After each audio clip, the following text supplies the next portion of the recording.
नमस्कार, पेश आज का न्यूज पॉइंट में विज्ञान प्रकाश।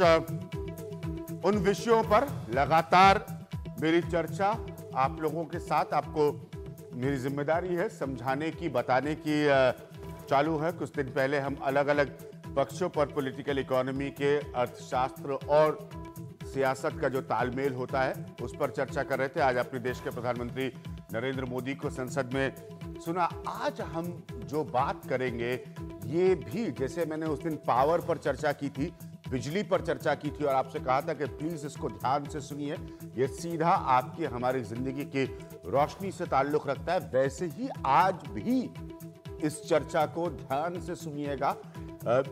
पूरी कोशिश जो तमाम सालों से मैं इन विषयों को उठाते हुए करता आया हूं, आपको सरलता से, आसानी से समझाने की कोशिश करूंगा। मसला है डीजल वर्सेस सब्सिडी का, और जब हम डीजल वर्सेस सब्सिडी कहते हैं तो इसमें अंततः बड़ी बहस में मूलतः मिट्टी का तेल जो केरोसिन है वो भी शामिल हो जाता है। लेकिन बहुत जरूरी है ये जानना कि जब हम इन्फ्लेशन की बात करते हैं, हम महंगाई की बात करते हैं, तो डीजल जैसे विषयों पर ये नई नरेंद्र मोदी की सरकार का क्या असर होगा। एक मूल मंत्र मैं आपको बता देता हूं, उसको प्लीज समझ लीजिए, जान लीजिए कि डीजल का बढ़ना या कम होना सीधे आपके हमारे रोजमर्रा की जिंदगी पर जो महंगाई का असर होता है उससे जुड़ा होता है। क्योंकि अभी भी इस मुल्क में बहुत बड़े पैमाने पर जो इसेंशियल आइटम्स होते हैं, यानी कि खाने पीने की चीजें या तमाम चीजें जो हम अपनी रोजमर्रा की जिंदगी में इस्तेमाल करते हैं, उनको एक जगह से दूसरी जगह ले जाने का काम, यानी कि ट्रांसपोर्टेशन, वो डीजल के माध्यम से होता है, उन व्हीकल से होता है, उन गाड़ियों से या ट्रकों से होता है जो डीजल से चलती है। इसलिए डीजल जो है, एक सरल बात आपको बता रहा हूं, बाकी बहुत और व्यापक इसके दलीलें हैं। एक बहुत बहुत बहुत अहमियत का मसला है आपकी और हमारी जिंदगी से। सबसे पहले कुछ सरल आंकड़े आपको दिखाऊंगा और उसके साथ में समझाता हुए जाऊंगा। फिर एक बहुत ही बढ़िया एक्सपर्ट्स का पैनल होगा। डीजल की हमारे यहाँ जो खपत होती है उसमें आप एक ध्यान से चीज देखिए कि 69.1% वो ट्रांसपोर्ट पर, आवाजाही जिसे हम कहेंगे, उस पर खर्च होता है डीजल का। और इसमें एक, इन्हीं आंकड़ों में एक दिलचस्प चीज मैं आपको ये बता दूं कि कार्स और एसयूवीज जो होती हैं, जो निजी तौर पर लोग इस्तेमाल करते हैं, उसमें 12.43% खर्च होता है। बहुत बड़ा फर्क है। कृषि, जिसकी सबसे ज्यादा दलील दी जाती है सब्सिडी को लेकर, उसमें 12.65% खर्च होता है कृषि में, और 18, अगर ये ग्राफिक्स बदलेगा तो 18.34% की जो है वो उद्योग में, टावर में या बाकी इलाकों में खर्च होता है। तो कुल मिलाकर तकरीबन 70% डीजल आज भी, 70% डीजल आज भी ट्रांसपोर्ट में, आवाजाही के तमाम तरीकों में इस्तेमाल होता है। अब दूसरी एक और बात आपको बताऊंगा कि पारिक कमेटी जो बनी थी उसकी सिफारिशें क्या थी। कमेटी ने दाम तय करने के तरीकों का अध्ययन किया कि ये डीजल की जो प्राइसिंग मैकेनिज्म है ये कैसे तय हो, कि डीजल की कीमत किसी आम हिंदुस्तानी को क्या देनी चाहिए। कीमतें तय करने की कोई एक विशिष्ट तरीका नहीं है, ये पारिक कमेटी का मानना था कि कोई आप फिक्स्ड फॉर्मूला नहीं लगा सकते डीजल के दाम को तय करने के लिए। रिफाइनरी से आने वाले तेल के दाम तय करना कोई निश्चित तरीका इसका नहीं हो सकता। ये पारिक कमेटी ने कहा कीमतों को नियंत्रण से मुक्त करना चाहिए। ये उनका एक बहुत बड़ा सुझाव है कि free the market from price controls at the earliest, ये पारिक कमेटी ने कहा था। तो सरकारी नियंत्रण, इसका मतलब ये होता है कि डीजलों की कीमत पर से जो सरकारी नियंत्रण है वो हट जाना चाहिए।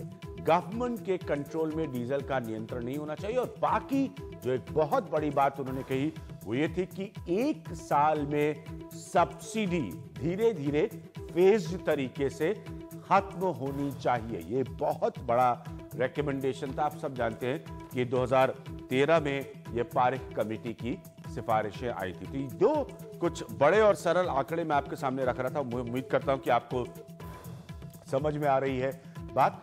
राशन तेल की कीमतों में 4 रुपए प्रति लीटर की बढ़ोतरी हो, और ये भी उनका सुझाव था। केरोसिन की जहां तक बात है, 4 रुपए प्रति लीटर की बढ़ोतरी हो, यह पारिक कमेटी का सुझाव था। और इसके अलावा समय समय पर मिट्टी के तेल की कीमतें बढ़ाई जाए।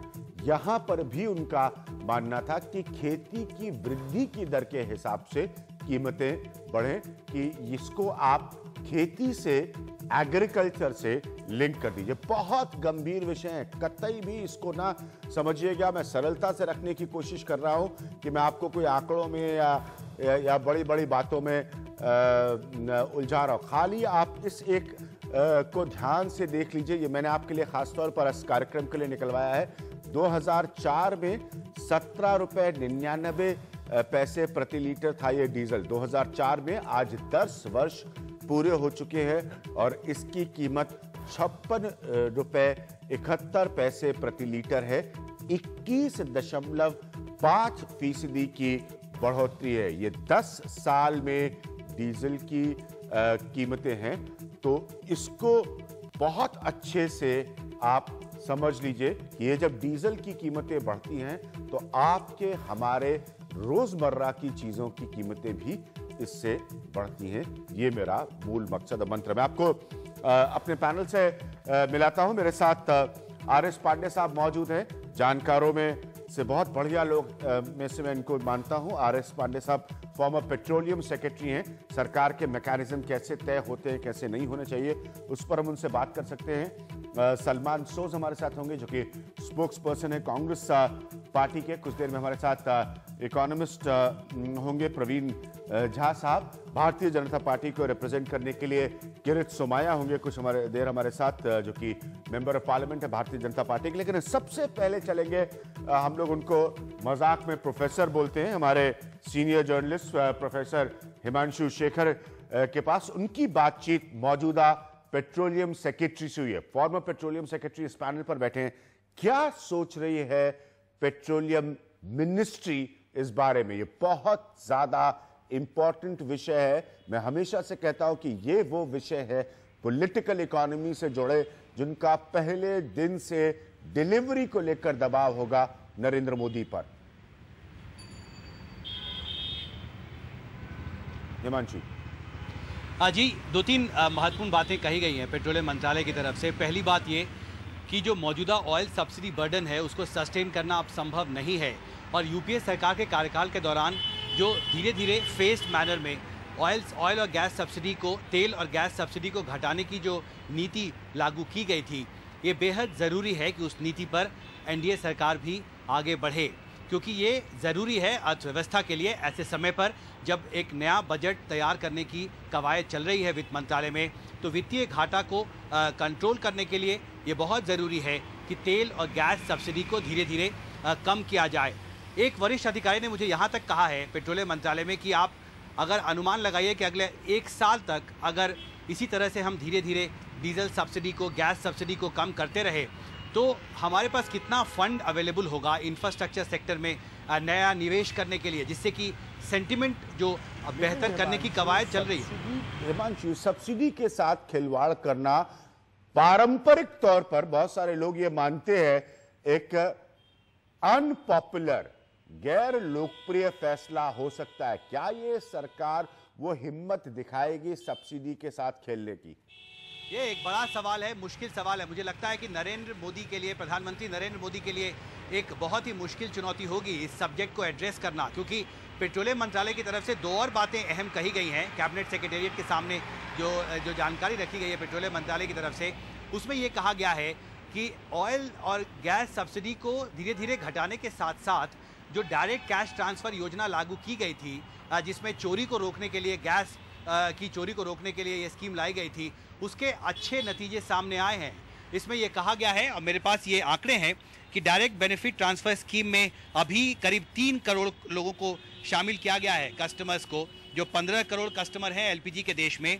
और इससे करीब 15 से 20% जो सब्सिडी दी जाती थी एलपीजी पर, उसको कंट्रोल करने में, कम करने में मदद मिली है। इसमें यह भी कहा गया है पेट्रोलियम मंत्रालय की तरफ से कैबिनेट सेक्रेटेरिएट को कि केरोसिन, जो अभी जिसमें डायरेक्ट कैश ट्रांसफर योजना अभी लागू नहीं की गई है, बेहतर होगा कि राज्यों को इंसेंटिव्स दिया जाए, जिससे कि वो भी धीरे धीरे केरोसिन को भी डायरेक्ट कैश ट्रांसफर प्लेटफॉर्म पर शिफ्ट करें। यानी एक तरफ आप धीरे धीरे गैस और तेल सब्सिडी में कटौती की नीति पर आगे बढ़ें, और दूसरी तरफ जो बर्बादी होती है सब्सिडी की, चाहे वो एलपीजी सिलेंडर का मसला हो या फिर केरोसिन की चोरी और कालाबाजारी का मसला हो, उस इशू को एड्रेस करने के लिए भी ये ज़रूरी है कि कैश ट्रांसफ़र योजना पर आगे बढ़ा जाए एलपीजी के संदर्भ में, और केरोसिन के लिए जी नए सिरे से स्टेट्स को इंसेंटिव दिया जाए, जिससे कि वो भी डायरेक्ट कैश ट्रांसफ़र प्लेटफॉर्म पर केरोसिन को लेकर आए, जिससे कि चोरी और कालाबाजारी जो केरोसिन की होती है उस पर लगाम लगाया जा सके।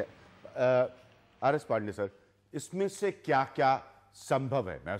हम सब जानते हैं। उसके बाद मैं किरीट सोमैया के पास आऊंगा, वो भी आर्थिक मामलों के जानकार हैं। क्या ये सरकार सब्सिडी पर कठोर निर्णय ले सकती है? आपने सही बताया कि डीजल के दाम पिछले 10 सालों में 18 रुपये से 56 रुपये हो गए, करीब 3 गुना बढ़ोतरी हो गई। साथ साथ देश को ये भी बताना होगा कि इन 10 सालों में क्रूड के दाम 4 गुना बढ़ गए, और डीजल, पेट्रोल ये सब क्रूड से ही बनता है। बिल्कुल सही बात है। और 80% से ज्यादा क्रूड आप विदेशों से मंगाते हैं बढ़े हुए दामों पर। तो आपके पास विकल्प क्या है? सरकार कोई भी हो, या तो आप सब्सिडी दीजिए या उसका दाम बढ़ाइए, और तो कोई विकल्प है नहीं।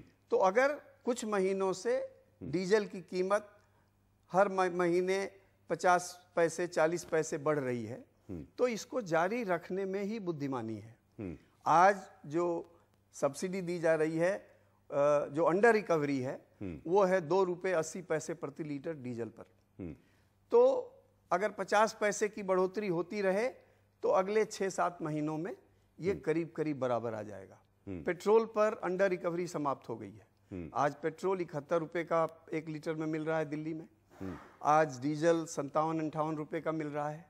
ये जब अंडर रिकवरी खत्म हो जाएगी 6 महीने 7 महीने में, अभी जो फॉर्मूला चल रहा है और जो बताया कि मंत्रालय भी शायद यही सोच रहा है, तो 60 रुपये के आसपास, 60-61 रुपये के आसपास डीजल बिकेगा। और ये कहना ये सही है कि जब डीजल के दाम बढ़ते हैं तो इन्फ्लेशन पर असर होता है, डायरेक्टली इन्फ्लेशनरी। लेकिन ये भी समझना होगा कि जो आप सब्सिडी देते हैं उससे बजट डेफिसिट होता है। और डेफिसिट का भी कंट्रीब्यूशन इन्फ्लेशन के प्रति होता है। बिल्कुल सही पॉइंट है। किरीट सोमैया, उसके बाद मैं सोच साहब के पास आऊंगा। क्या आप लोग, अब आप उस ताकत के साथ आए, क्या आप लोग डीजल से लेकर, और मैं आज पूरी बहस डीजल वर्सेस सब्सिडी पर कर रहा हूं, क्या आप लोग वो कठोर कदम ले सकते हैं? हिमांशु शेखर, मेरे रिपोर्टर का यह कहना है कि पेट्रोलियम मंत्रालय की फिलहाल सोच इस तरह की है कि जो यूपीए का तरीका था उसी को कंटिन्यू करे।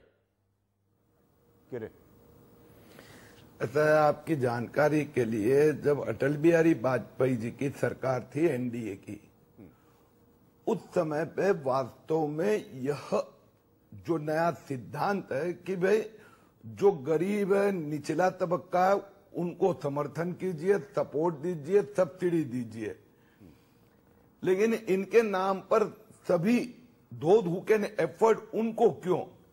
ये निर्णय 2002-03 में हुआ, उसका इंप्लीमेंटेशन शुरू हुआ, लेकिन जब यूपीए 1 आई तो यूपीए 1 ने ये निर्णय बदल दिया। उन्होंने वापस सब्सिडी राज शुरू किया। अब 2009 के बाद में पुनः इस सरकार ने पुनः विचार करके जो नई नीति बनाई, अभी मोदी सरकार आई है, तो देखो कोई भी नई सरकार आई तो भी भारत भारत है, भारत सरकार है, इसलिए कंटिन्यूटी विद चेंज यह सिद्धांत रहता है। हम आने वाले कुछ महीने में देखेंगे, लेकिन एक बात मैं आपको बहुत स्पष्ट कर दूं, कि जो निचले तबक्के के लोग हैं, सब्सिडी आज भी कंटिन्यू है, लेकिन उनको फिर वो गैस की सब्सिडी हो या केरोसिन हो या अन्य, उनको डायरेक्ट कैश के देने से बात आई है। अब बड़े लोगों को सब्सिडी बंद करो, मार्केट रेट लेके आ जाओ, और उनका जो डिफरेंस है वो गरीबों को या निचले मध्यम वर्ग को डायरेक्ट दो। तो हम आने वाले 2-3 महीने में ये स्टडी करेंगे, जैसे आपने किसी ने कहा कि अमेरिका का एक रिपोर्ट आया है, जो भी है वो स्टडी करेंगे। सरकार है, अगली सरकार के कुछ अच्छे कदम हो गए तो सर्टेनली मोदी सरकार उसको कंटिन्यू करेगी। ये 2 महीने में परिस्थिति स्पष्ट हो जाएगी। ठीक है, आप शुरुआत में साफ साफ कह रहे हैं कि गरीबों के लिए सब्सिडी, अमीरों के लिए सब्सिडी नहीं। मैं आऊंगा किरण आपके पास। मैं जानता हूं आप आर्थिक विषयों को समझते हैं और आप और हम 10-15 साल से इन विषयों पर चर्चा करते आए। मैं आऊंगा आपके पास। ये बड़े गंभीर, सलमान सोज, प्रॉब्लम क्या है? आप लोगों के सब्सिडी फॉर्मूलाज क्यों फेल होते हुए नजर आए? नहीं, फेल होने की बात नहीं है। जो रिफॉर्म डीजल प्राइस पे यूपीए गवर्नमेंट ने किया, अब खुद देखिए कि आज किरण जी क्या कह रहे हैं, आपके प्रोफेसर साहब जो हिमांशु साहब उन्होंने क्या कहा और पांडे साहब ने क्या कहा। यूपीए की पॉलिसी जो थी रिफॉर्म्स की, वही इंप्लीमेंट हो रही है, और वही पॉलिसी किरण जी की पार्टी ने उसके खिलाफ बड़ी जी जान से लड़ाई की।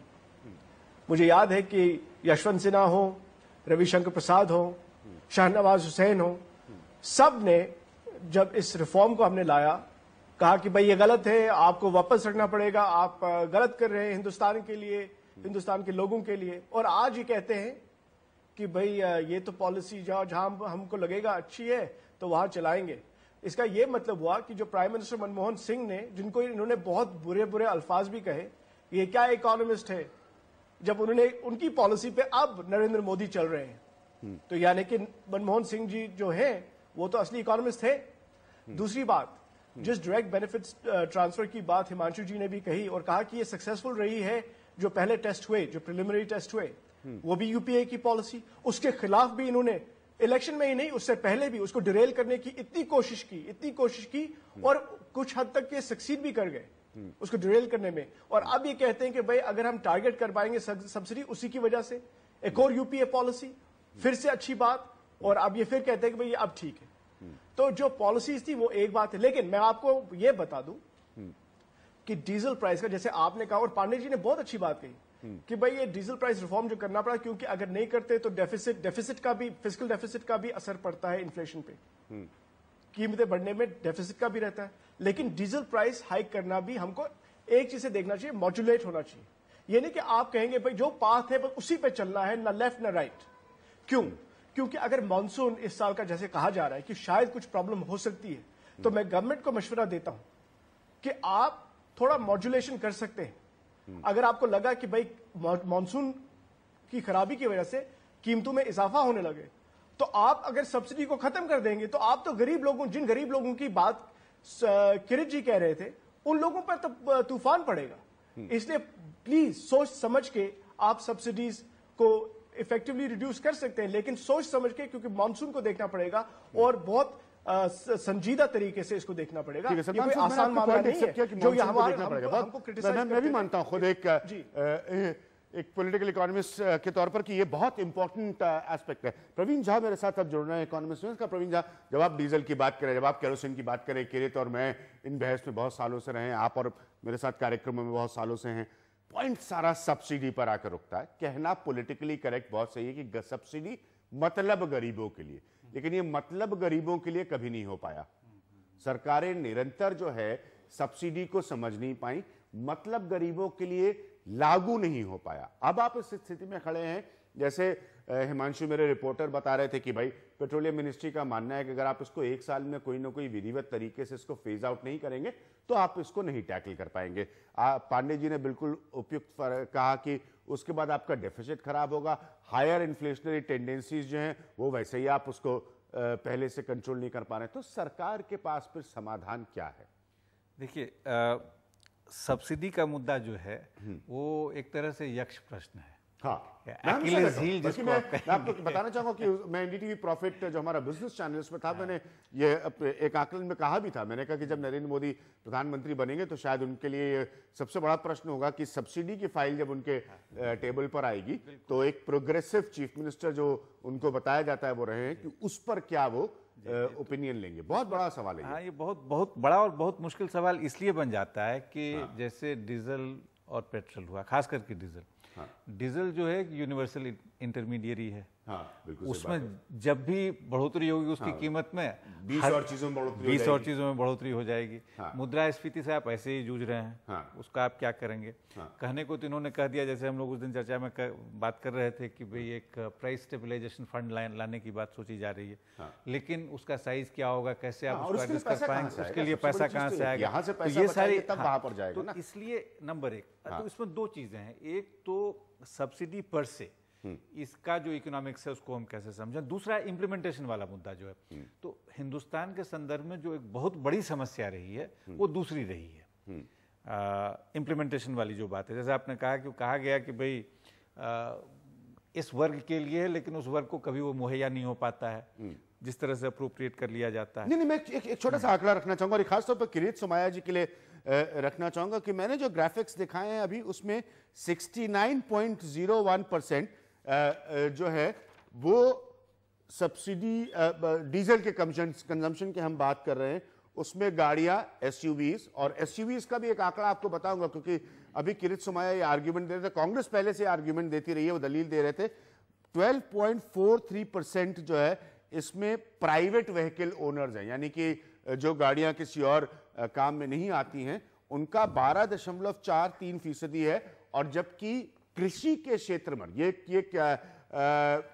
किरीट पारेख कमेटी साहब के रिपोर्ट से निकले हुए आंकड़े हैं, जबकि 12.65% डेडिकेटेड है एग्रीकल्चर का, यानी कि कृषि का। तो मेरा कहने का मतलब ये है कि खाली अगर आप डीजल के कंजम्पशन को देखें तो बड़ी गाड़ियों वालों के कंजम्पशन का डीजल, आर.एस. पांडे साहब पेट्रोलियम सेक्रेटरी रहे, और कृषि के कंजम्पशन का डीजल तकरीबन बराबर है। प्रवीण, आप अपनी बात कंप्लीट करिए, फिर मैं ब्रेक लेके किरीट सोमैया के पास वापस आऊंगा। सही कह रहा हूं। तो ये जो एक मुद्दा है उसको आप कैसे, आपका जो एक पूरा जो एडमिनिस्ट्रेटिव स्ट्रक्चर, इम्प्लीमेंटेशनल स्ट्रक्चर, उसको आप क्या पुख्ता कर सकते हैं इस तरह से कैलिब्रेटेड ढंग से, जिसको वास्तव में मिलनी चाहिए उसको मिले। क्योंकि ये बात तो तय है कि कुछ सब्सिडीज जो हैं उसको आप अगले 5 वर्ष क्या कई वर्षों तक जो है आप उससे इसी पॉइंट पर एक ले रहा हूं ब्रेक, जो प्रवीण झा ने कहा सब्सिडी सबके लिए,